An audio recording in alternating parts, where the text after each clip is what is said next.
Добрый вечер, друзья! Вечер выходного дня, 18:15, и мы на канале Якутия-24 в программе «Просто вкусно». Сегодня мы, как обычно, находимся в гастростудии ресторана «Мусхая», и сегодняшним нашим гостем является предприниматель, хранитель памятников, Общественная палата города Якутска Андрей Высоких. Андрей, добрый вечер. Салют. Салют, да. И конечно же, присутствует наш друг Семен Тарбахов, наш шеф-повар, наш, скажем так, эксперт по готовке. Вот, Андрей, с чем вы к нам сегодня пожаловали? Ну, на самом деле, мы не будем, так сказать, мудрствовать лукаво, да, говорить там о каких-то высоких кухнях. Мы люди, которые живем на этой земле, поэтому мы очень любим свинину, очень любим картошку. Что бы ни говорили шеф-повара, а самое вкусное – это всегда самое жирное и самое сладкое. Да, я соглашусь сразу. Поэтому традиционное блюдо, которое мы всегда кушали и кушаем, и, наверное, это никогда не уйдет со стола, так сказать, россиян, это же свинина, жареная на сковородке с картошкой и лучком. Все, там ничего больше никаких, ни манго, ничего не нужно. Угу. Да, да, То есть да. все, что есть, берем, готовим. Да, берем и готовим. Да, я предлагаю приступать. Да, давай сковородку. То есть вообще у нас Давай дома... поменяемся местами. Да. Вы сюда, я сюда. Семен. Вообще дома у нас была такая, да и есть, сейчас она мне досталась по наследству, большая чугунная сковородка. Советская. Включаем. На маленький пока. Почему? Пускай нагревается. Давай, где у нас мясо? Доставаем. Мясо у нас сейчас здесь. То есть нагреваем сковородку. Ну, господи, все знают. Свинина у нас, не будем называть, в каком магазине я купил, но это был слоненок, наезд называется. Так. Берем на кости. На самом деле, ну, как мы все знаем, самое вкусное мясо это всегда на кости. Что у рыбы, что у мяса. Поэтому кстати, один раз меня угощали шашлыком на кости. Честно говоря, никогда в жизни больше такого не ел. Это наши, так сказать, якутские армяне. То есть те люди, которые очень много лет живут в Якутске, и у них уже, что называется, больше 40 лет точно. Когда меня пригласили на шашлык, на кости, думаю, это вот маленечко, конечно, другая была свинина, да, но это было очень необычно, и мне очень понравилось, и меня поразило больше всего то, что как готовился мангал. То есть это вот, мы же привыкли там выбирать какие-то досочки специальные, там, не это самое, чтобы не было там смолы, да, якобы там и так далее, и так далее. Что-то выбираем. Для рассопки. Да. Ну? А тут приезжаю на дачу, на Юлийском тракте, там дача, а там костер из лиственничных бревен, дров. Вот, наверное, этот стол горит, там какой костер здоровенный. Ты такой, нифига себе, как это, вот, то есть не понял сначала. А мне говорят, сейчас все увидишь. Я так между делом расскажу, да. То есть, когда вот это все прогорело, реально, там такой жар, там близко нельзя было подойти. Все это лопатой выравнивается, делается такая грядка ровная. Потом достается мешок большой соли крупной. Вот это вот такая у нас есть соль. Кемпиндейская. Да. Типа. И засыпается весь этот костер вот таким слоем соли. Я опять ничего не понял. Причем здесь соль? Потом он ставит какие-то штучки и надевает очень большими кусками, наверное, вот общая сложность, что такие куски были. Мясо он нанизывает на шампура и начинает раскладывать над солью. А вот что это, в чем фишка? Он говорит, смотри, поднеси руку. Рука не терпит, жар очень хороший, большой.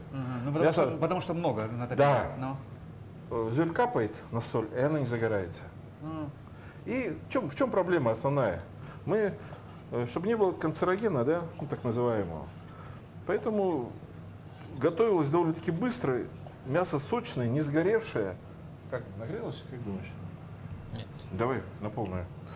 Чуть рано, походу, И вот кушали этот шашлык очень необычно. То есть большие куски Да. То есть вот вообще прикольно. То есть вот сколько людей, столько, наверное, и способов, да. Хотя, я так говорю, по-разному. Сейчас у меня там вот в пригородном у нас усадьба, да, наша, там родители меня строил дома, так вот остался, сейчас родителей уже нету. У нас там есть и тандыр, и барбекю, и вот и казан у меня, чтобы готовить. Всяко разное. Всяко разное, как хочешь. Разные способы, да? И когда тандыр, все такие, ой, ну что тандыр, это ж там лепешки только делают.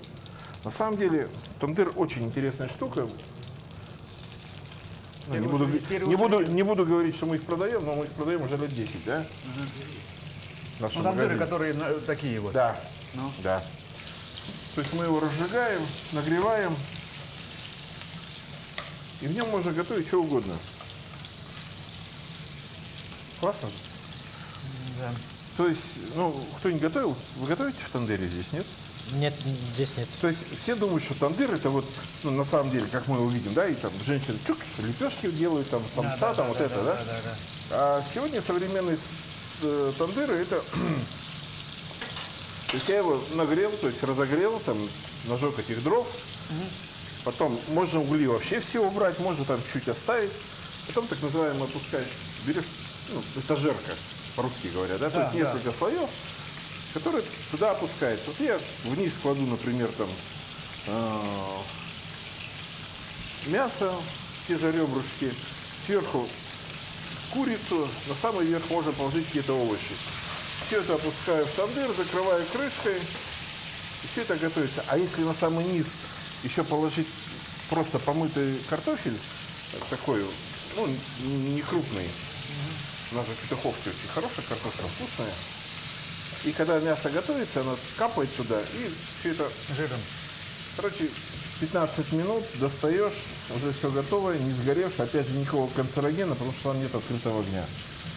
Шикарно получается. Давай это надо порезать. Картошку. Картошку. Ее Картошку вы, как? по-моему, просушить хотели, да, или как? Нет, мы сейчас надо полотенце, да, и мы ее вот такими делаем. Кстати, научил меня ваш дедушка Иннокентий Иннокентьевич Тарбаков. Мы с ним знакомы уже больше 30 лет, когда он еще... у него не было еще своего ресторана, но он приезжал к нам в фирму «Фарус», когда мы встречали больших гостей, там, посол Австрии тогда приезжал и так далее. И он к нам приезжал, привозили мы его из Намцев со своими продуктами, там он вез жеребятину, там, или карасей, или еще что-то, кровяную колбасу. Полотенце есть какое-нибудь побольше, чтобы можно было сейчас завернуть? Такие, То есть, такие поменьше есть, может быть, туда... да, то есть вот Сложить это мы и сейчас, сверху, да. да, мы должны Пожамкать. максимально убрать влагу с картошки. А сразу надо было тогда вот так и вот сюда, Давай мне миску, да? Давай. побольше миску. Почему я делаю такими пластинами, как бы их лучше потом жарить интереснее, красивее получается. Вот, видите, процесс пошел. Ну, судя по всему, как вы так упоенно рассказываете, вы любите готовить. Ну, в принципе, почему нет? Мне кажется, вообще нормальный мужик должен уметь делать все, и машину ремонтировать, и дом строить, И готовить. и готовить, да. Но я, поскольку привык вставать рано, и моя обязанность всегда была, то есть, и любимое дело, делать завтрак. То есть я встаю, делаю какой-то там легкий завтрак, и там встает дочь, когда она еще здесь училась в школе, супруга, и с удовольствием. Когда какие-то праздники, они просят там приготовить мне плов там, или еще что-то такое. Но у супруги фирменное блюдо это, конечно, рыбный пирог, который делается из нашей северной рыбы, который мне отправляет мой друг Саша Бандров с Белой горы. Так, луковицу мы тоже, давайте мы ее пополам сделаем. Сейчас мы...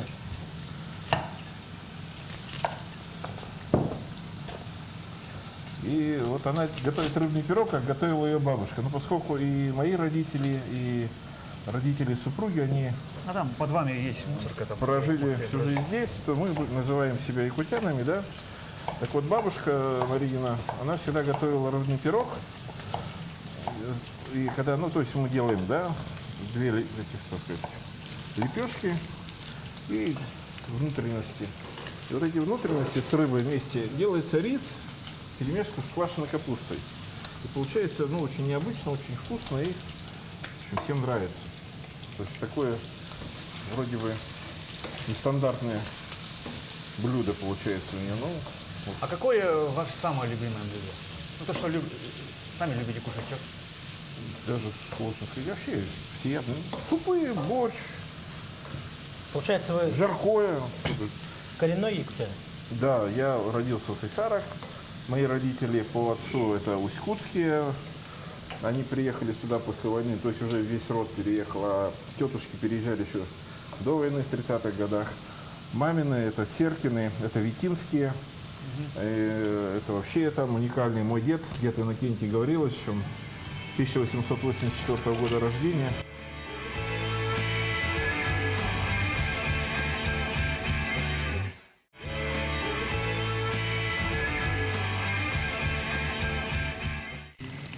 Витим, и он уже воевал в Первую империалистическую войну, ну вот там, да, с немцами, потом попал в плен. Первую империалистическую войну был в плену, батрачил там, когда заключился Брестский мир. Он вернулся в Якутию. В 36 лет женился и золотую свадьбу сыграл. И умер со всеми зубами в 90 лет. Ну, вот, на самом деле уникальный был человек. И, ну, конечно, старшего поколения уже нет, там, которые помнят. Но он был банщиком в банях наших городских. И был очень генералом. То есть там не разрешалось там, ну, делать нехорошие вещи. Там, вставать ногами туда, где кто садился попой, там, ну, скамеечку на эту. Ну, короче, там, или своя банная культура. Да, и, в общем-то, по большому счету, вот, сегодняшние люди, да, подожди, это мы потом с картошкой положим. Банная культура, она же такая, то есть молодежь надо учить, и все думают, что это баня, это какое-то такое издевательство, там веником тебя сейчас будут, вау. Мазохизм какой-то. Мазохизм. Ну. И у нас баня всегда, и мы с отцом заготавливаем веники, ездим, да, там, Табагинский мыс. Я когда приезжаю в лесхоз покупать билет на заготовку этих веников, ну, так должно быть. На меня смотрят, как на идиота. Ну, а что ты не поедешь? Я говорю, у нас 53 недели в году. Я делаю 53, а то и 60 баней в год. На каждой бане у меня 3-4 веника. То есть каждый человек, заходящий ко мне в гости, он берет свежий веник. И после него, как сказать, веник не используется во второй раз. Поэтому веников надо много. Ну, да. 150-200. Поэтому работа большая. И если я заготавливаю 3-5 веников, это одно. А когда я заготавливаю 200, в общем-то, лучше купить билет и, что называется, помогать лесхозу. Так вот, люди не умеют на самом деле париться. Они, вот, там, я люблю 120. Говорю, что ты 120 делаешь, извини? Коптишь рыбу или что там? Вот, я не знаю. Вообще не то. 60-80, 60, да. 90 это максимум. И то у тебя есть камни, там килограмм. У меня на печке, ну, килограмм, наверное, 150 камней. То есть я топлю печь, и потом прыснул, и ты с веником догоняешь то, что тебе нравится. То есть это культура, опять же, которую надо приучать с детства. Ну, или, вот я всем говорю, баня это такой семейный, будем так говорить, то, что нужно обязательно ходить с семьей, муж с женой, с детьми, там, ну, то есть в меру, так сказать. Так, перец у нас есть черный, давай мы чуть. Давайте, вот он. Да, пока мы солить не будем, чтобы она там много не давала нам. А вот перчик, ну, в принципе, по-моему, уже тут можно будет потом. О, прямо же не жалеете перцев. А что его жалеть? Хорошо. Хорошо же. Так, у вас образование какое? Страшное образование у меня. У меня очень страшное образование. Никто не верит, но это... Я не стесняюсь и говорю, у меня ГПТУ. ГПТУ? Да. А как стали предпринимателем? Кто хочет работать, Ага. тот ищет резервы. Кто не хочет работать, тот ищет причины. То есть получилось так, что практически с 15 лет я уже был каменщиком. То есть закончил ГПТУ, учился в вечерней школе. И с 15 лет я уже работал, когда, даже страшно сказать, 75-й год, здание «Силуэт», оно еще строилось, я там проходил практику. И Любовь Константиновна, Царствие Небесное, Ильчук, как она призналась, Андрей, я всю жизнь в этом «Силуэте», у тебя уже такая старая. Я говорю, да, Любовь Константиновна, а я его строил. Силуэт строили. Она говорит, сколько же тебе лет туда? Я говорю, ну, как-то так. Да, потом вот попал в очень хороший коллектив, Лукашенко Николай Григорьевич, к сожалению, тоже уже нет его в живых. Очень шикарный был коллектив. Я туда пришел в 16 лет, и мне доставалось там, как теперь называется, как молодому солдату. заставляли работать, учили работать. И на самом деле это была очень мощная школа, за которую, так сказать, я горжусь этой школой. И получилось, что мы вот уже в 1976 году мы начали строить первый девятиэтажный дом в Якутске. Это вот где вот эти 3 дома по Ярославского, это вот тот комплекс. Такие 12-этажные, которые, да? Девятиэтажный. Да. А, вот это И вот на первом доме... которые как будто кирпичные. Они кирпичные. Они кирпичные. Да. Этот кирпич, это привезенный был из Красноярска. Это облицовочный кирпич керамический, да, то есть мы... Стена 800 миллиметров, то есть 3 кирпича и еще облицовка. То есть практически... А его не меньше? Нет, пускай пока такой будет потом. Ага. Вот такие вот стены. И вот мне было 16 лет, и я уже работал подсобником, но Николай Григорьевич, он жесткий был руководитель, он мне оставлял вторая смена, то есть которая бригада уходила, мы занимались так называемой логистикой. Мы должны были обеспечить фронт работы на завтра, максимально загружать кран, поднимать наверх, ставить леса, делать там, монтировать бетонные плиты, перемычки и так далее. Мне было 16 лет. У меня в подчинении было 2 мужика, которым было за 30. Я ими командовал. Ну, так получилось. Ну, и нормально. Потом один из них заболел, второй что-то не пришел, и я в одиночку, реально в одиночку, выполнял ту работу, которую мы должны были делать втроем. То есть я внизу цеплял поддоны с кирпичом, быстренько бежал там, на 8-й этаж, ставил там, где я не должен, 60 сантиметров от стены, проход, все как положено. По линеечке потом бригадир принимал у меня работу. Опять бежал вниз с 8-го этажа, опять цеплял, и вот так. Нормально. 16 лет это нормально. Ну, это сейчас пацаны в 25 от мамки оторваться не могут, а тогда это нормально было. Ну, Вот. Потом была армия, то есть вечерняя школа, армия. Это тоже все нормально. Добавим луку. Луку не жалеем. Лук наш отец. Так, а вы строитель. Вот наш продюсер Дима, да, мне рассказывал такую историю, что вы хотели идею такую, вынашивали канатную дорогу через реку Ну, построить. да, на самом деле, мне кажется, к этому мы рано или поздно все равно придем. Ага. Но все же от бедности нашей, к сожалению. Не То есть- мост, а именно канатную, да? Нет, мост. Дай мост. Да, мост.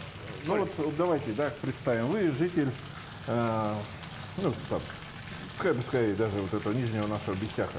Ну, я в Тенгулю, на той стороне. Тенгелю, да. Да. Вы приезжаете до Бестяха, он говорит, о, тебе там еще 20 километров по этой, потом там, потом от Абаги еще 20 километров. А тебе надо попасть в город, чтобы купить там новый смартфон или еще что-то, и уехать обратно. Ну, образно. Вот теперь, наверное, давай убавим чуть-чуть. Вот там. Да. Ага. Своей машины нет, ты должен сесть на такси или на автобус и делать вот такой крюк. Либо же мы сделаем канатную дорогу, например, от Бекетова, памятника Бекетова, там, 203 микрорайона, Но. и прямо к Бестяху. Канатная дорога, которая может там в каждой кабине там, до 30 человек, например, находиться. Ну, фуникулер. Фуникулер, Фуникулеры, ну. Да. да. Шикарная туристическая. Заодно и пофотать. И пофоткать. И пофоткать. Ледоход идет. Селфи. Да, ледоход идет, или там белые ночи наши и так далее. А потом просто, почему я к этому тоже пришел, у меня вот отец лежал в больнице, ну, тоже тяжело, и попросили увезти на ту сторону дядьку, ну, дедушку, он перелом на шее. Я его привожу вот сюда, в Ричпорт, спускаю по этой горочке, он вот такой вот с перемотанной этой шеей залазит в эту лодочку, рядом идут мамочки с детьми, и вот все лезут в эти лодки, да, блин, ну, на самом деле, ребят, ну, так не должно быть. Раньше ходил худо, бедно рукавичников там или кто-то, да, ну, пришел, сел там, зашел, то есть спокойно. 21 век, мы опять вернулись в то, что было в 19 веке. Лодочник. То есть, если вот так подумать, то избыток электричества, выработан сегодня в ГРЭС-2, очень большой. То есть, по большому То есть счету, мы его не потребляем. Мощности И хватает. нам, в принципе, по большому счету, им было бы, на мой взгляд, интересно сделать вот этот фуникулер электрический. И вот он, полчаса ты там, полчаса ты здесь, Шурует, туда-сюда, да. То есть люди бы просто катались. Ну, или вот, ну, мне кажется, это очень актуально. С Александром Сергеевичем мы очень давно знакомы лично. Ну, и вот была встреча где-то неделю назад, чуть больше, и, ну, там, небольшой круг, он говорит, ребята, не волнуйтесь, мост будет, я вам гарантирую. Когда-то. Не, почему? К 25-му году мы точно будем ездить. Ну, мы же не верим. 25-му уже? Вспомните, какой был у нас год? 2000-й, да, когда там на это... Вообще дороги не было.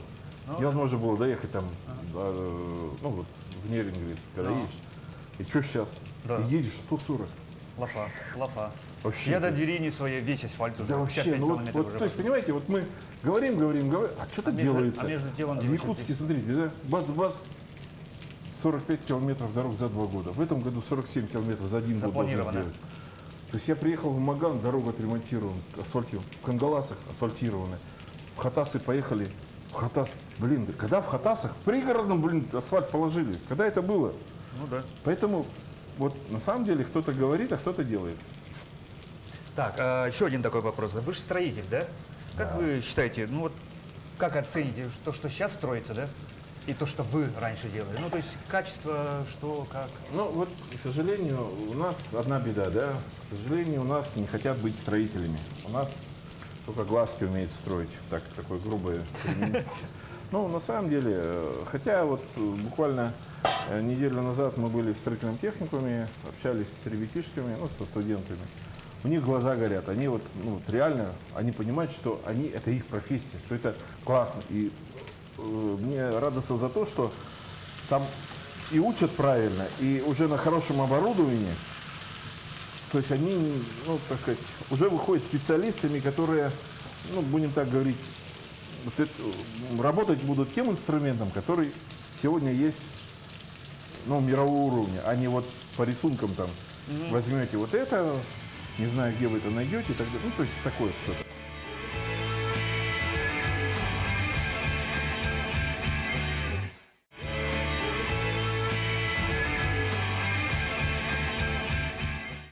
А к дичи как относитесь? Ну, когда-то я в детстве охотился, ну, так, может быть, смешно это слышно, но вот с 9 лет я уже был с ружьем, была у меня Тозовка даже, это вот мой дядя моего отца, он жил на Кемкеме, это на Великом тракте. И вот он в 9 лет мне дал Тозовку, и первое правило он сказал: никогда, даже палкой ты не должен целиться в человека. Это золотое правило, которое, так сказать, Ну, то есть убавит- азам убавит. безопасности учил, в первую очередь. Да, первое это безопасность. Да. Потом не стреляй то, что ты не съешь. Если ты убил, съешь. Поэтому думай, прежде чем стрелять. И если не уверен, что ты не убьешь, тоже не стреляй, то есть, ну, там, под ранком и так далее.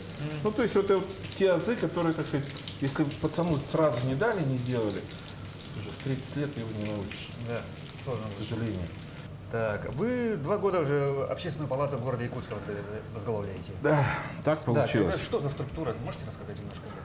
Я, честно говоря, тоже не знал, что это за структура. Это, ну, общественная палата, общественная палата. Тут мне вот позвонили, говорит: Андрей Андреевич, ну, есть такой, ну, действительно собирает срез, вот, будем так, горожан, да? То есть 7 человек выдвигает городское собрание наше, не депутатов, а тех людей, которые, ну, вот, как-то близко к депутатам или еще что-то. 7 человек предлагает мэрия, то есть сам мэр, и 7 человек это предлагает общественная организация. Вот я, как руководитель городского отделения Всероссийского общества охраны памятников истории и культуры, мне вот предложили войти в общественную палату вот от этой организации. Мы собрались, 21 человек, сели за стол. И надо выбрать руководителя. Ну, была предложена одна кандидатура, потом предложили мою кандидатуру.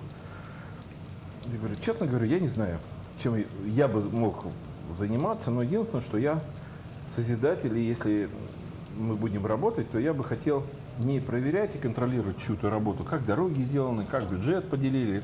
Нет, без этого и так структур хватает, которые этим, так сказать, контролируют и проверяют. А вот созидать, как-то делать то, чтобы горожанам было лучше, чтобы помогать им, то есть вот быть смычкой, будем так говорить, между администрацией города и самими горожанами, вот что-то такое интересное делать, то, что... И вроде вот меня поддержали, меня выбрали, и мы 2 года, в общем-то, я считаю, что неплохо работаем, мы очень все разные, мы не смотрим все в одну сторону, и в то же время мы находим компромиссы, и, в общем-то, дружно живем, буквально сегодня тоже у нас... Ну, общественная палата – это общественная палата, которая на самом деле должна быть такой. Она не должна быть политизированной и смотреть в одну сторону. Мы собираем мнения разных людей. У нас есть врачи, учителя, директора школ, предприниматели. Подождите, а как вы мнение собираете? Как вы узнаете, во-первых, что хочет горожанин? Ну, мы же все разные. Вот, Да, я про общаюсь это. с ВАПИКом, кто-то общается блогеры, кто-то там, вот у нас уважаемый Десяткин Роман Васильевич, он КПРФ, уважаемый человек, профессор, биолог. То есть мы все из разных сфер. Естественно, у нас у каждого свой круг общения. Ну вот в первую очередь это идет. И потом, ну вот, поскольку мы не политизированные, наверное, к нам еще так вот относятся все нормально. То есть мы не говорим, что мы вот такие. То есть такие, вы не такие. чье-то лобби там? Что? Нет, ни в коем случае. А какой мы лобби? Мы то есть зарплату мы получаем у себя на работе. Здесь только у нас, так сказать, есть какие-то обязанности, опять же, перед горожанами. И Светлана Владимировна, мы уже при ней, так сказать, были организованы. Она говорит: ребята, вот у меня есть вопрос, я не знаю, как его решить, поэтому Общественная палата, обсудите у себя, поговорите со своими, так сказать, вот, горожанами и дайте мне рекомендацию, как ту или иную проблему решить. И вот то, что мы объявили трехлетку благоустройства Якутска, это в том числе и наша заслуга.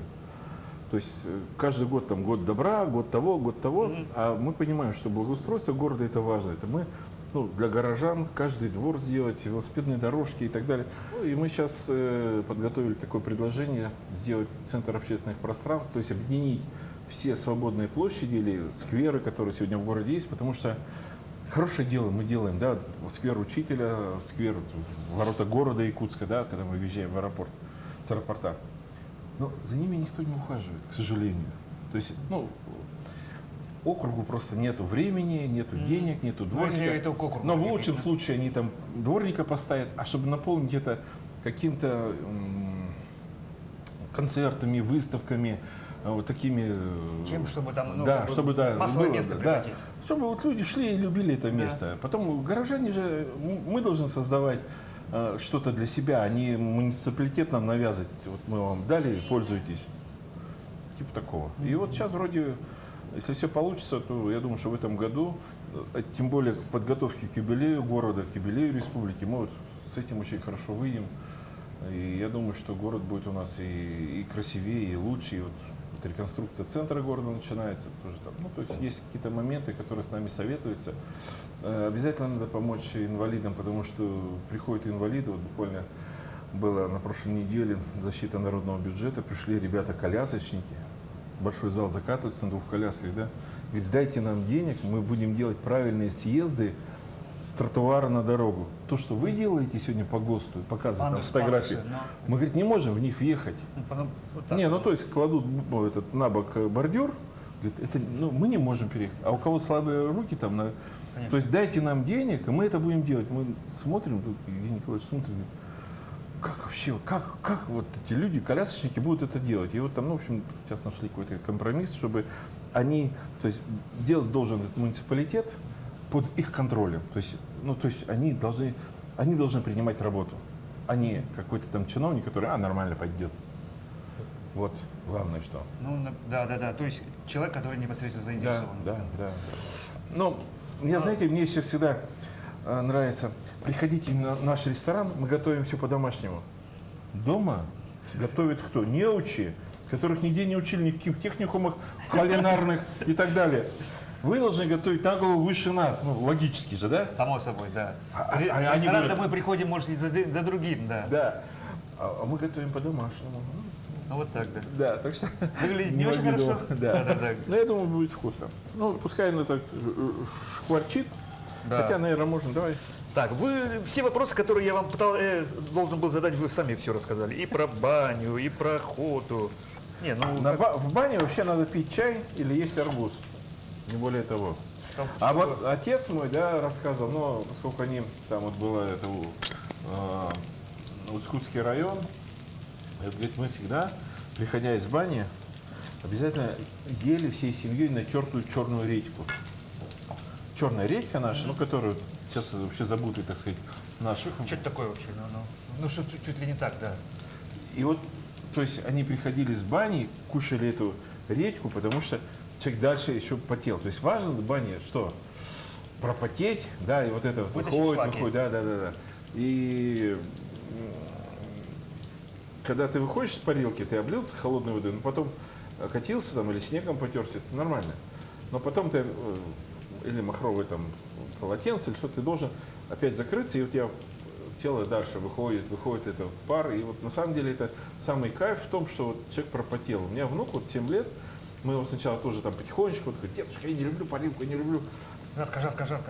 Жарко. А потом вот летом, тут у нас вместе жил, мы поставили бассейн все равно холодный. Говорю, Саш, давай так, сидим в парилке, греемся, потом бежим в бассейн, купаемся и опять в парилку. И вот когда он после второго раза мы зашли в парилку, после бассейна, он такой, деда, ну давай подкинь еще, что-то тут это не так. И он уже веничком сидит, он понимает, что это вот этот кайф, да, Уже поймал. то есть не надо через колено, надо вот, то есть я всем, когда заходит, да, и вот женщины там, запаренный веник сначала должен где-то полчаса-час полежать в теплой воде, В теплой.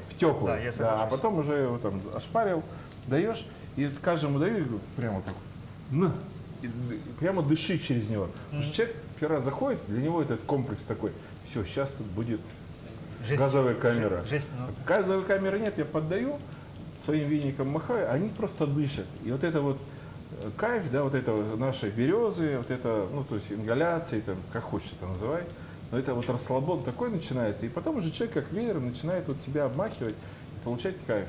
Вот ты пропотел, вышел, уже мочалкой помылся с мылом, отдохнул опять, то есть это вот такой процесс, ни в коем случае, почему еще говорят с легким паром, да, то есть в парилке всегда в течение часа должен трижды полностью меняться объем воздуха. То есть у тебя должно быть там где-то внизу, подсосы по диагонали, вот здесь должна быть форточка. Ну, чтобы конвекция прошла. Да. И человек, который заходит в парилку, ему не должна кружиться голова. Почему говорят с легким паром, человек должен выходить абсолютно вот, ну, трезвым, правильно сказать, да? Вот, парящий. Да, и ни в коем случае не должна кружиться голова. Не надо никаких рекордов ставить там в бане, когда я пересижу там или еще поддай, я тут... Зачем? Кому что доказывать? То есть вот должен быть какой-то такой мягкость, подход. И я так говорю, и внук так мне это полюбил в баню, что сейчас, когда вот он на новогодние праздники приехал, из Сочи приехал, чтобы поваляться в снегу, покататься с горки, сходить в баню. И самолет такой, ну я с дедушкой в баню пойду, он уже мечтает об этом. О, вот это, что, классно? Можно пробовать. Ну, вот картошка, да, вот мы у себя у нас, не знаю, как даже сорт называется, я сажаю тоже у себя на участке картошку. Такая большая получается, и она совсем без волосков, красная. Такая. Очень Красная? вкусная, красная. Красный лучше, чем желтый. Не знаю, мне нравится.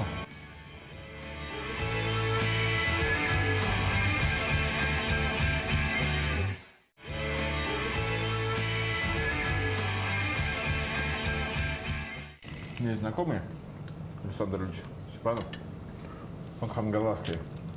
Так вот, он рассказывает, что его дед или дядя, откуда вот, да, пришел с войны и привез картошку, чтобы посадить ее здесь. Представляете? Настолько она ему понравилась там. Нет, даже просто он понимает, смена, вот, мы же должны постоянно там обновлять, да? Ну. И он, не знаю, откуда он ее там, кто велосипед вез, кто там что-то, да, а человек вез картошку. Ну, кто-то вот... Ну, довольно странно, конечно. Ну, по мне. Я с войны картошку, наверное, не смогу перевести. Если понимаешь, что человек прошел голод, вот это же тоже это все как подстегивает к тому, что ты в ответе за там, у тебя дети, чем они будут заниматься, вот это, как-то не знаю, они думали по-другому, чем мы. Вот у нас раньше, да, в пригородном затопляемая часть вот этого нашего острова, она вся была в огородах, все сажали картошку. Старики ушли, то есть поколение моего отца, и картошку никто уже не сажает. А зачем ее сажать? Мы пойдем и китайцев купим. Через 10 лет китайцев, то есть когда мы потеряем все свои семенные фонды, нашей якутской картошки, да, классной, а китайская здесь родиться не будет, так как это росла. И мы останемся, подсядем на иглу, на китайскую картошку, так, потом, может быть, и китайская жеребятина у нас будет, как сейчас унты и посуда и все остальное, да? Уже никто не стесняется, что это китайские унты. Все, как бы, потому что наши бабушки не могут выделывать, а молодежь не хочет выделывать комуса. Даже соболя никто не хочет выделывать. Так, Андрей, у меня еще один такой вопрос. Да? Вы же возглавляете якутское отделение общества охраны памятников. Да, история Немножко культуры. расскажите, пожалуйста, вот это. Ну, на самом деле, вот это, наверное, самая болезненная точка, которая, так сказать, в моей, ну, не карьере, надо говорить, а общественной жизни. То есть мне всегда было не безразлично то, что у нас в городе происходит. И да, я строил новые дома. Первые 12-этажный дом мы строили в 1982 году. Потом я строил ДСК. И вот получилось так, что в 90-м году, когда австрийцы начали строить медцентр, было создано такое Мобитекс. предприятие. Нет, Мобитекс это цыгане, собранные со всей Европы. Первая была вот, медцентр, строили австрийцы, фирма Макулана Интернациональ. Это все равно, что, знаете, к нам в Якутск приехал Интер, миланский. То есть это была супер технология, это супер вообще просто даже организация труда. И они в 89 году залили, то есть наши ставили фундамент, они сделали, так сказать, вот эту рамбалку, фундамент. И приехало к нам 250 тайцев. Если вы не знаете, у нас тайцев было 250 человек, работало на первом медцентре. И они нам начали строить. И когда... и вот фирма «Фарус», которая обеспечила всю строительную площадку строительным инструментом, растаможкой, там много, то есть обязанностей было много. И вот этому предприятию отдали здание, разрушенное на проспекте Ленина, сегодня Президиум Академии наук. И Семен Николаевич Назаров, он тогда был главным архитектором города, он отдал «Фарусу», говорит, да, ребята, вот восстановите, и это будет ваш офис. И мне предложили вот это здание восстановить. То есть под моим руководством это все делалось, 90-й год, не было. Мне уже тогда 30 лет было, я был взрослый. И вот мы очень так интересно работали, сделали вот это здание, то есть мы его полностью все разобрали, потом заново отстроили, то есть оно абсолютно новое, из новых материалов. Единственное, что оно полностью сохранено, как оно было. Это исторически это было здание областного суда. И пытались потом еще что-то сохранять, вот эту аптеку заложенную, да, там, значит, ее ломают, я говорю, ну давайте оставим что-то. Ну тебе надо, вот плати 800 тысяч и увози. А говорю, а почему должен платить 800? Муниципальная аптека. Не нравится, завтра бульдозеры приехали, снесли. И потом вот начали также эту Чернышевского 10 дом расселили, начали, уже готовили к сносу. Я говорю, ну давайте хоть что-то оставим в городе из вот реально исторического дома, который здесь вот в центре. И тогда вот, так сказать, вот этот цирюльник, который сегодня появился, вот в том числе, то есть это было 1,5 года мне ушло, чтобы сделать правильную документацию и так далее, и так далее. Там, Сохранить что-то. Да, и мы его тоже постепенно очистили от всего этого, мы его очищали, и вот там слышали, может, историю, мы на чердаке нашли золото. То есть реально там было золото, в коробочке из-под чая. Да. Ходило, Ну, это не ходило, это все официально, прокуратура, ФСБ, все там были. И мы потом заново этот дом построили. То есть мы его перенесли от дороги. Дали вам? Никто ничего не дал, это нормально. 25%. И когда я пытался там говорить, что давайте вот там еще не буду называть фамилию мэра, но он тогда меня открыто говорит, а не этот городской дурачок Андрей Высоких со своими старыми домами. Было и такое отношение, к сожалению. Но вот все, слава богу, прошло. Сейчас как дело обстоит? Сейчас очень хорошо стоят, и при Александре Сергеевиче вот был такой Олег Георгиевич Карамзин, мы с ним очень много работали, и по залогу. И вот он сделал первый проект тогда, и уже когда Александр Сергеевич был мэром, уже вот была создана вот эта вот зона залога, и в прошлом году Светлана Владимировна, то есть очень серьезно, и сейчас буквально на этой неделе было совещание на уровне, опять же, Александра Сергеевича, выделены деньги, то есть залог будет восстановлен так, как примерно восстановлена моя цирюльня. То есть это вот дом деревянный, он остается деревянным. То есть мы стараемся сохранить историю. И, кстати, у нас очень мало знают историю. Вот самое старое кирпичное здание в Якутске где и сколько ему лет? Понять не имею. Улица Ландрашвили, бывший Чароид. Бывший Чароид, это здание самое старое? Да, ему почти 300 лет. 300? 300. Это кафедральный собор, который самый большой православный собор на всем Дальнем Востоке, начиная вот от Якутска, Владивосток и Аляска. Все РПЦ, сегодняшний РПЦ, если так называем, это все базировалось в городе Якутске. Самый большой храм Дальнего Востока был. Так храм превратили в дискотеку в 90-е годы. Ну, что я могу сказать? Она же дискотека была. Ну, там было все. И сейчас он восстанавливается. А во дворе его было построено и, к сожалению, тоже в 80-х годах потеряно здание воеводской канцелярии. Это первое кирпичное здание в Якутске. В 1870 году, по-моему, боюсь правильно дату назвать, там была первая служба на якутском языке в Троицком соборе. Ну, тоже опять, кому это надо, никому это не надо, к сожалению. И вокруг там были захоронены очень каждый уважаемые времена разные люди. требования. Да, да. Но все равно мы к этому возвращаемся, да, то есть нельзя так называть. И вот та же история, вот сейчас мы тоже, Олесь Петрович есть такой у нас блогер в Нюрбе, он поднял тему вот этой вот Бестужевой, да, которая, ну, знаете, история Бестужевой, которая, ну, в Гардемаринах там юную девочку играла. Вот потом она фройлина была царя, и вот за то, что там ее подруга поболтала что-то там нехорошее, их ту казнили, отрезали язык, сослали на 2 года, а этой порезали язык и сослали на вечную ссылку в Якутск. Вот она здесь, приехав сюда, привезла икону родовую, прожила здесь 30 лет, умерла, икону оставила храм, сейчас эта икона хранится, самая почитаемая икона в Якутске. Опять же, кто это знает? Никто это. Где эта могила Бестужевой? Мы примерно знаем это место. И вот сейчас заинтересовался второй канал российский, хотят снять про этот фильм. Но, к сожалению, мы вряд ли найдем останки. Ну, то есть это много раз пытались найти, и вот это место, но это было все очень сложно. Про инструмент много не поговорили, ну ничего Но страшного. на самом деле мы никогда говна не продавали. И стараемся. То есть, конечно, там сложно найти что-то действительно достойное. Вот лопаты. То есть снеговые лопаты кто-нибудь у нас покупал, нет? Да, крепкие. Фискарская. Нет, наши машина, российские. которая вот так садится. Наши вот так с машины российские. приезжает. А получилось как? Ну, вот уже позапрошлый год там в Москве такая большая выставка идет, ну вот инструментальная.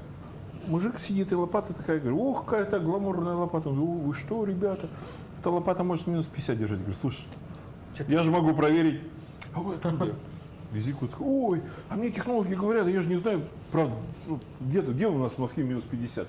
Сделайте испытание типа, да? Мы купили у него 50 штук. Привезли, это был, по-моему, ноябрь, уже декабрь 2019 года. Блин.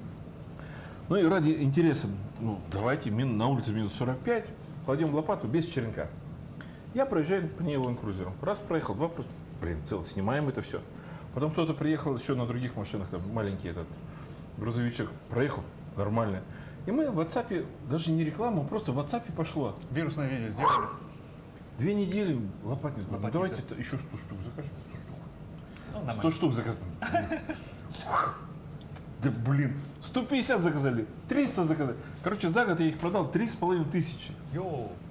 Честно. Ну, И не стыдно их продать. То есть реально приходит вот, Царство Небесное, Владимир Членов, тоже ему говорит, Володя, ой, Андрей, гламурная какая-то лампа. Потом звонит, говорит, Андрюша, лопата целая, я сломался. То есть она такая, у нее сделано вот, будем говорить, нож, лопаты, да, скребет до асфальта или там до плитки, если Да, асфальт, да. снег лежит. И приходится всю эту плитку теперь очищать, то есть он там не квадратный. И многие мои друзья тоже там очень всем нравится, и рыбаки сейчас берут, вот буквально мне тут звонил Прокопьев тоже, мой старый товарищ Володя, говорит, поехали на рыбалку, там, дорогу замело, если бы не твоя лопата, не знаю, мы бы там... То есть приятно, конечно, слышать, я говорю, есть что-то российское, что не стыдно продавать. Конкурентоспособная. Да. Итак, друзья, к сожалению, эфирное время у нас не резиновое. Спасибо, Андрей, что были нашим гостем. Спасибо за такую беседу содержательную. Да. И на этом нашу программу мы заканчиваем, к сожалению. Смотрите нас на канале Якутия 24 каждую субботу, воскресенье, 18:15. Просто вкусно. А мы продолжаем кушать.